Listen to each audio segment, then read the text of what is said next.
like, it's like I do regret doing that. You know, I'm gonna do, and I've done a lot worse stuff as well. But let's just step outside the where we used to hang out.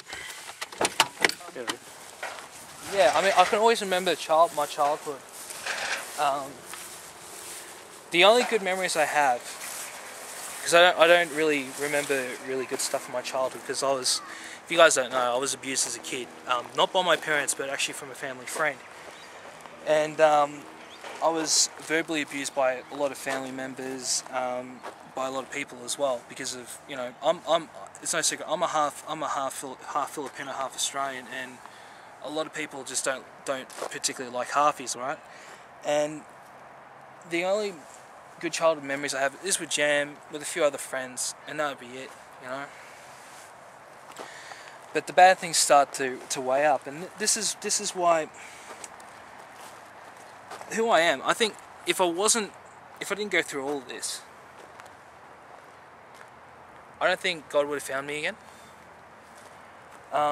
Because growing up, God wasn't a big part of my life. Jam would know, because, like, I didn't really talk about God with you, did I? Nope. No. And, let's take my glasses off. Like, when I did talk about God, it's just like, oh, you know, we should pray. Let's see if we can get something. And I remember a friend of mine, we were at the St. John Vianney's fete, which is an annual fete in Mulgrave, which, if you've never been, you know, it's not as good as it used to be, but seriously, check it out. I remember there was a raffle ticket stuff, and we used to pray. I remember the first time I prayed, I got the biggest toy. It was like a Power Rangers thing or something like that. Woo, Power Rangers. Yeah, Mighty Morphin Power Rangers. That's right, I'm flexible.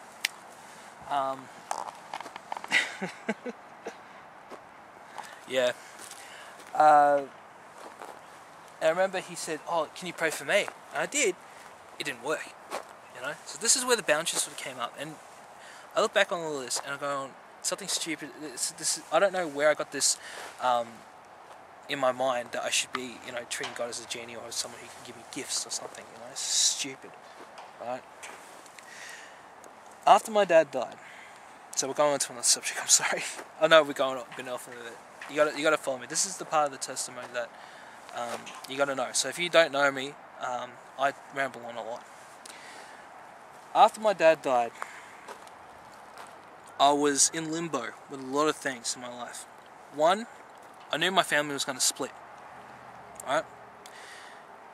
Because my dad held everything together. My dad was the eldest of his family, right? He took care of a lot of things. My dad's friends would only stay because of my dad. Within 6 months, my dad's friends left. Didn't give a crap about us anymore. But even, you know, some of my other family members would just split as well.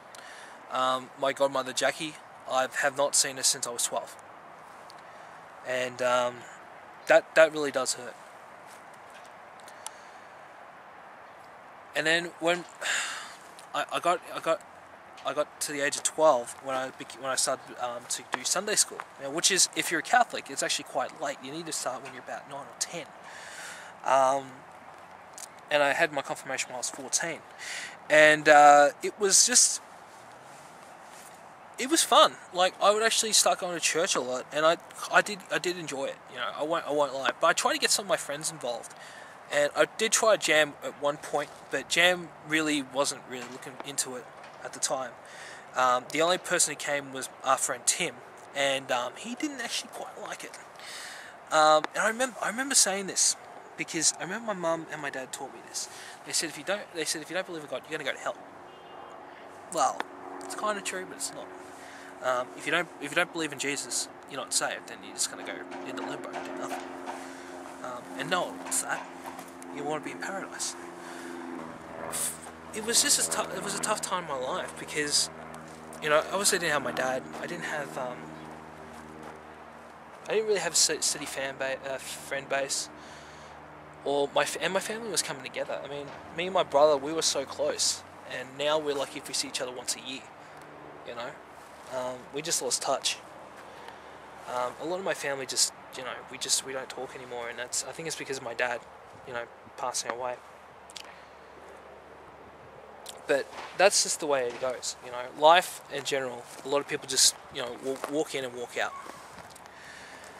But in the midst of all this, I developed a high, well, it's not a high, but it was really, I developed depression. Now, I've always had it. I've had it ever since I was probably about 7, but it didn't manifest properly until my dad died, which is usually, if you go through stressful times and something tragic, you will develop this. But unfortunately, it didn't go away. So some people can have depression episodes where it could be maybe a couple months, but for people like me, unfortunately, you can have it for life. And I went undiagnosed for 7 years. I was 17 when I was officially diagnosed with it. And I remember just going through high school, going through primary school, really, and just feeling upset. And I remember every Sunday when I played football at Northvale Junior Football Club, I wasn't really good at football, but Sundays were always the worst for me because I always felt like something was wrong. And I don't know why it was always Sunday, but it was always a Sunday. And Sunday's meant to be a fun day. Like every time, if you follow us on Twitter, every Sunday I put on there, hey, it's Sunday, aka fun day, make it a good one. Always make it a good one, right? And it would take a long time for me to understand what was really going on. And I'm going to bring something to a lot of people's attention. Now, I obviously have depression. I have also mild bipolar, which a lot of people don't know. It's sort of mood swings. And Jam's actually seen me at one of these because, 1 minute I can be extremely sad, and all of a sudden I'm back up and happy. I mean, you've experienced having a Jam, and it's not fun. And anyone that makes fun of it, right? I gotta, if you actually know someone go through this, you wouldn't be making fun of it because the amount of pain that you're in during those times, I'm surprised I haven't had a heart attack, because there was one time quite recently where my heart wouldn't stop pounding, and the moment I got back up, the heart was still going like that. And this developed while I was 13. And here's a story that a lot of you may not know. Now, I've tried to commit suicide a lot of times in my entire life, and this is the tale of the first time I tried to commit suicide. Okay. So I don't remember the exact day. I know it was in December when this happened. Right. Monash University, 1999, in December. I just can't remember the exact date. It was the very first time I ever tried to commit suicide. And it was because, now, she wasn't my friend at the time. Okay, let's get this perfectly straight. She was not my friend at the time. And she used to call me names all day. And I was having a really bad year.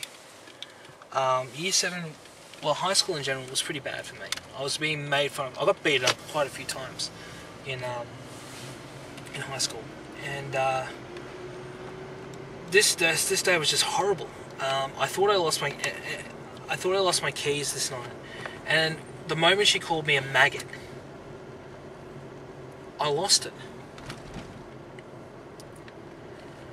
And I planned it out that night. I was crying my head off. I haven't cried that in so long, right? So, at the end of the day, so the day was really getting stressful for me. So I decided to do it. I was just going to kill myself. And before I could do anything, I tried to do what I was going to do. And my legs wouldn't move. Like, I can feel my toes and everything, but my legs wouldn't move. Right? And then when I actually tried to lift them up, it felt like something was grabbing my legs. And I didn't know it at the time. I was like, what's going on? So when I calmed myself down, and I sat back, I could actually move my feet, and I actually sat back down, right? And It was like a guardian angel looking over me. So the next few years, I would still be trying, you know, and every single time something would be pulling me back. The day of my confirmation at when I became a full Catholic,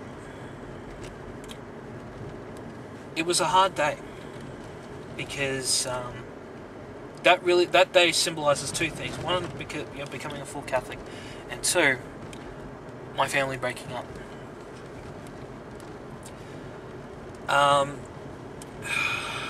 It pretty much that day, a part of my family did not show up when they said they were going to show up, and only one of them did show up, and he didn't even stay for long. It pretty much symbolises that we were cut out, and it was so hard.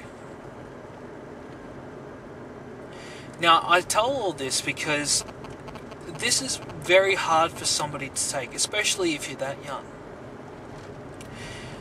Here are the two scenarios that could happen. One, I could have become a criminal. Now, considering what my past was like and what I was capable of doing, that could have easily happened. Or B, I've done what I've done. I am what I am now. I've lived through it. I don't care about it. Oh, I do care about it sometimes, obviously, but I can live a good life and I can forgive. And I'm glad I did it.